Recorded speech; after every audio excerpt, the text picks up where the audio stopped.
Olá, eu sou o Roger, professor de História Geral, e agora a gente vai dar continuidade ao conteúdo de Roma, tratando da última fase política da história de Roma, que é justamente o período imperial, que se estende entre o ano 27 a.C. e 476 depois de Cristo. Quando a gente está falando de uma data depois de Cristo, é desnecessário acrescentar essa nomenclatura depois de Cristo. Então repara ali que quando é o período anterior ao nascimento de Jesus Cristo, a gente usa o AC. E depois é desnecessário utilizar, né? 2018, não precisa falar 2018 depois de Cristo. Muito bem, então aqui a gente já tem até uma dica, né? Algo importante ocorreu durante o período imperial da história de Roma. Jesus Cristo nasceu. Jesus Cristo como uma figura importante entre os hebreus, Jesus Cristo era judeu e um dos povos dominados pelos romanos nessa expansão de territórios, nessa expansão imperialista que começa ainda na República e que se intensifica durante o chamado Alto Império.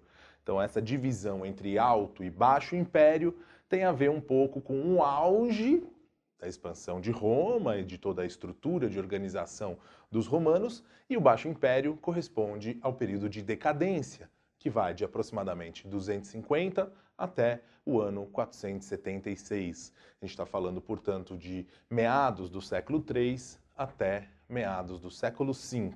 Nossa, mas é um processo de decadência que se estende por quase 200 anos? Exatamente. Uma civilização com a grandiosidade de Roma não acabaria da noite para o dia. Foi um longo processo, um lento declínio que a gente vai analisar nesses próximos momentos. Pois muito bem, começando pelo Alto Império. Pois muito bem, o que tem de importante para a gente saber a respeito do Alto Império, ou seja, desse período que vai do ano 27 a.C., que é a data oficial da transição da monarquia, ou melhor, da República para o Império, até meados do século III, por volta do ano 250, que é aquilo que corresponde, como eu disse, ao apogeu do Império Romano, o auge da expansão do território de Roma, enfim, o auge da própria civilização romana. Dois conceitos fundamentais costumam ser tratados quando se fala do Alto Império. Primeiro, a política do pão e circo, tão falada em épocas de Copa do Mundo, por exemplo. A gente sabe que a política do pão e circo foi um mecanismo implementado já no primeiro governo imperial, no governo do Otávio Augustus, que tinha como meta garantir fartura na distribuição de alimentos para os romanos, né, sobretudo para os plebeus mais empobrecidos, e também, né, simbolizado pelo pão, e também o circo, que simbolizaria justamente a oferta de grandes espetáculos públicos que pudessem manter essa população entretida e, portanto, menos propensa a se revoltar, como vinha acontecendo nos últimos anos de república. Esse processo foi utilizado não só, né, esse mecanismo foi utilizado não só no governo do Otávio Augustus, mas por outros imperadores também. Célebres são as arenas onde os gladiadores, enfim, se enfrentavam com uma plateia lotada e berrando, gritando, se divertindo em função desse entretenimento proporcionado pelo governo. E outro conceito fundamental é o conceito de Pax Romana. Toma muito cuidado com isso, porque quando a gente fala em Pax, imediatamente a gente lembra da palavra paz. E a palavra paz pode fazer com que a gente pense que os romanos, nesse contexto do Alto Império, evitavam a guerra. E isso é um absurdo, porque os romanos dependem da guerra. Dependem da guerra para expandir seus territórios, para conquistar novos escravos. Então é importante entender que Pax Romana tem a ver com a pacificação interna, ou seja, com a contenção das revoltas que justamente os plebeus vinham protagonizando no finalzinho da República. Nesse sentido, é importante saber que a política do pão e circo foi talvez a ferramenta mais importante para que se alcançasse a Pax Romana. E assim Roma viveu, nesses 250 anos aproximadamente, um momento de auge do Império Romano. Tudo começa a mudar justamente no momento em que os romanos perdem a capacidade de se expandir, de expandir o seu território e de conquistar novos escravos. Em meio a isso, a ascensão das ideias cristãs.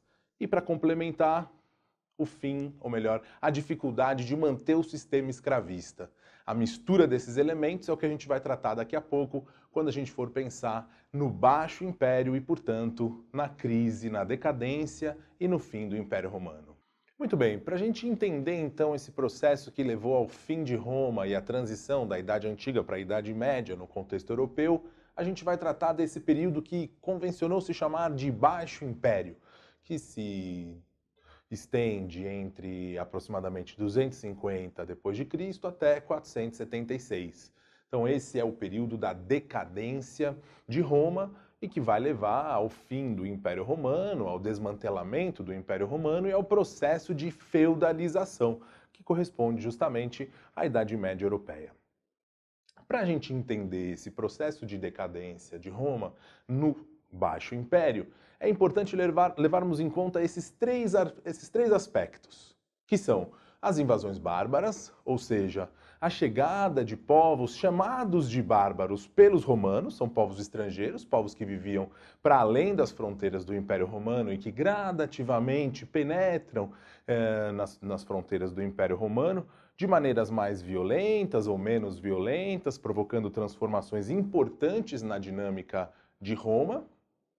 O papel do cristianismo nesse processo também é crucial e a gente vai analisar, inclusive, o mito que se constrói em torno de Jesus Cristo. Vamos discutir um pouco a figura política de Jesus Cristo no contexto da Roma Antiga e como isso se desdobra até os dias de hoje. E, por último, a crise do escravismo, lembrando sempre que Roma tinha como uma de suas estruturas mais fundamentais de funcionamento, uma das bases fundamentais, é a existência da escravidão. Conforme Roma deixa de ter a capacidade de incorporar novos escravos, isso vai interferir necessariamente no sistema produtivo de Roma, o que vai provocar esse colapso que se estende ao longo de cerca de 200 anos e que encontra o seu ápice em 476, quando os Érulos destroem a capital de Roma, né, a capital romana, e iniciam uma nova era histórica, mesmo sem saber que estavam fazendo isso. Mas o fato é que esse é o marco de transição entre o fim da Idade Antiga, ocidental, e o início da Idade Média no contexto europeu.